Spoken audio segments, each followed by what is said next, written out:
নমস্কার, দ্য কিডটকে আপনাদের স্বাগত। এটি আমার আগের ভিডিও বাচ্চাকে কিভাবে স্নান করানো উচিত তার দ্বিতীয় অংশ। এখানে ডিসকাস করা হবে বাচ্চাকে স্নান কিভাবে অ্যাকচুয়ালি করা উচিত।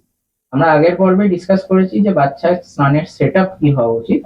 এবার ডিসকাস করব বাচ্চাকে স্নান কিভাবে করানো উচিত। তো প্রথম প্রথম যে স্নান করাতে হবে, সবার আগে মাথায় জল ঢালতে হবে এবং সবার আগে মাথা মোছাতে হবে। মাথা মোছানোর জন্য যে কাপড়টি ইউজ করবেন সেটি হতে হবে পিওর কটন বা সুতির কাপড়।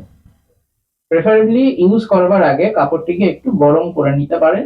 সে গরম আপনি রোদ্দুরে রেখেও করতে পারেন বা উনুনের ধারে হালকা আগুনের আঁচেও গরম করে রাখতে পারেন।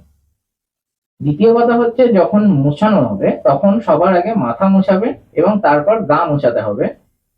একদম ছোট বাচ্চা যারা সদ্যজাত বা 1 বছরের নিচে, তাদের স্কিন খুব পাতলা হয়, তাই এরকম করে ঘষে ঘষে গা মোছানো উচিত নয়। সবসময় গা মোছাতে হবে এরকম থুপে থুপে, অর্থাৎ চেপে চেপে চেপে চেপে গা মোছাতে হবে।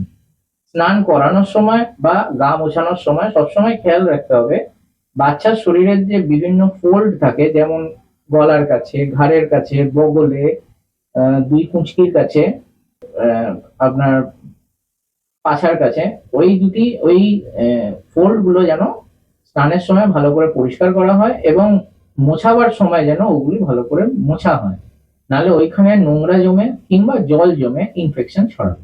2 নম্বর হচ্ছে যে বাচ্চাকে স্নান করানোর পরে অনেক সময়ই হয় কি, বাচ্চাকে সমস্ত স্টেপস মেনে স্নান করানো হলো, কিন্তু বাচ্চাকে স্নান করিয়েই বাইরে অন্য একটা জায়গায় জামা কাপড় না পরিয়ে নিয়ে গিয়ে সেখানে বাচ্চাকে জামা কাপড় পরানো হলো, তাহলে কিন্তু ব্যাপারটা সেই ঘুরে একই দাঁড়ালো।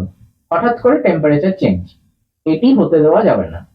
বাচ্চাকে স্নান করানোর পরে অতি দ্রুত বাচ্চাকে তেল মাখান।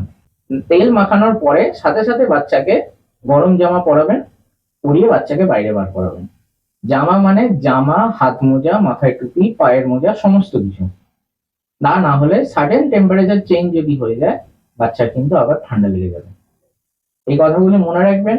আশা করি বাচ্চা ভালো থাকবে। নমস্কার।